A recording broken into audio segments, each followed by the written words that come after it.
What up, y'all? This your boy Lucha guy, and I'm back with another video. First off, I'm gonna start this off with for the Power fans and for the people that watch Power.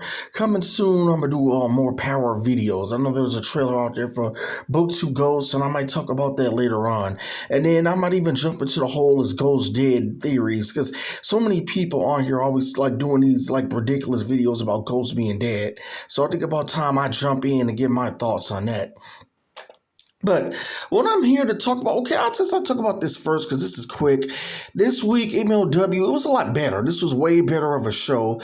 And they had the Mac. The Mac debuted, but he didn't wrestle. He won't, I guess, wrestle to the first show next year, I assume, because they already signed up for Jacob Fatu versus the Mac, and that's weird. Like I said, it's like going to WWE, your first match is against Brock Lesnar and Roman Reigns. But I sent him at Jacob Fatu right away. Maybe because MLW ran out of talent. Like, I'm just curious, like, why the hell would they send him after the toppest dog, like the top dog? Why is he going after Jacob Fatu right away?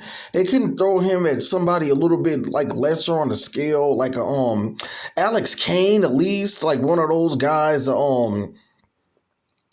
the other light skinned guy, the Boomaye fight with the Myron Reed, they can throw him at him. I just think that Jacob Fatu, they could have waited. They could have definitely waited maybe the end of the season. Let him go out with a bang. That's what I did. They could have closed the season with Jacob Fatu versus the Mac. And he did. They're still teasing Lucha Underground. Like, come on. And this is my last time. I don't want people in my comments got it confused when I said it. I didn't say I didn't mean they're a knockoff Lucha Underground. I already spoke about a lot of this stuff in my past videos. When I first started bringing down Azteca Underground, because I don't think MLW knows what the fuck they're doing at this point, because they created a whole website and everything, and they had like they wanted another show, and that other show I thought they was working on, or they wanted a second show. They wanted another show separate from MLW, a little bit of a different roster. Now, I know they try to expand and go on Vice TV, and WWE interfered, and they have a lawsuit out on WWE, and that lawsuit's still going on into next year. A lot of people were shocked that MLW filed a lawsuit on WWE, because I think Impact let them got away with a lot of talent tampering throughout the years. But let me know down below what y'all think about Azteca Underground this week, and then them teasing more Lucha Underground stuff.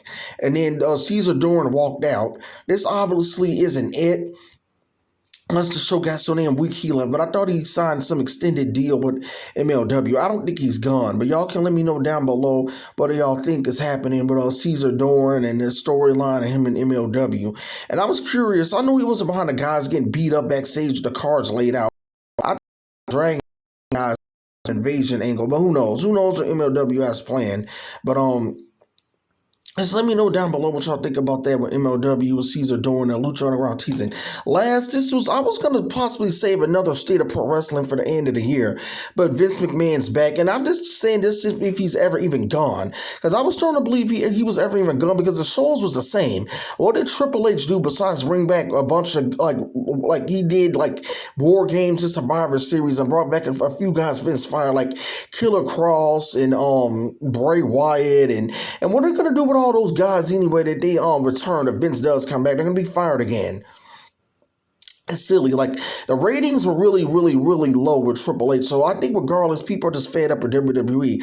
As even under Triple H, people wasn't watching these damn shows. Raw's barely hitting 1 million. They're like getting a really low million viewers. They're almost out of 1 million. They're almost in the damn 900,000s now, guys. They're not even in 1 million damn views. It's that bad. Don't say that WWE is much better under Triple H. You people obviously aren't even watching. AEW ratings are so low, the network's telling them they might even have to kick their ass off. So AEW might become another YouTube show like MLW. They're signing up all these damn people. Like one guy was saying, like, your favorite YWC person could have a backstage wrestling match, and then next thing you know, he'll get a tryout match. He'll be on AEW Dark, and he'll have a damn sign or poster on fucking Twitter. Let's just say Dickhead Daryl is now all elite. That's how bad AEW is. They're signing your favorite YWC person. And some guy asked me, what's my problem with a guy from New York? Look, The damn jackass guy from New York, he is not even a cool guy. Like, he used to always talk about New Japan back in 2018, 2017. As soon as AEW started, he cracks jokes calling people virgins and nerds and losers if you watch all that wrestling. He's the guy with a podcast to cover wrestling now. So, and then plus guys who know him personally, like Joe Cronin actually know him personally.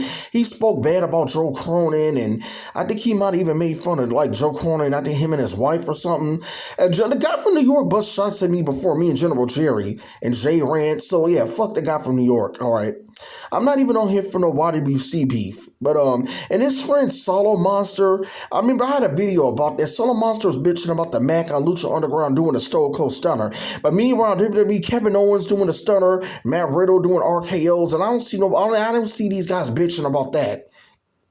Yeah, but I shouldn't really have to explain myself. But fuck all these YWC guys, all right? I don't know these guys anywhere in real life on a personal level. All right, I've never collabed with anybody. I've never tried to do a video interview with anybody. Like, yeah, I told you guys anyway earlier on, if you're looking for WWE related videos, now I might have to because, Lucha Underground closed. The point of me when I first started the channel was because nobody was on there covering Lucha Underground, and I want to bring that to the table because nobody was covering Lucha Underground. And still to this day, I'm still covering it now through Azteca Underground. I'm still finding ways to squeeze out Lucha Underground content. But y'all let me know down below though what y'all think about MLWTs and Azteca Underground and all that kind of stuff. I mean, not tease, they're teasing Lucha Underground. And then what do y'all think about Caesar Door and walking out? Let me know what y'all think about MLW this week. It was a better show. And then Vince McMahon is gone, but I don't think he was ever really gone anyway. He just waited for the heat to die away, and it kind of slowed down a little bit. Now he's going to come back out. So he wasn't really retired. He just said that I guess so the allegations could slow down, and now the motherfucker went back. So y'all shouldn't have actually felt for that. The show seemed like they were still being booked by him anyway, but I'm out. Peace. It's your boy Lucha Guy. Hit like a monster, Lucha Slam, the like and subscribe button, all right? Peace.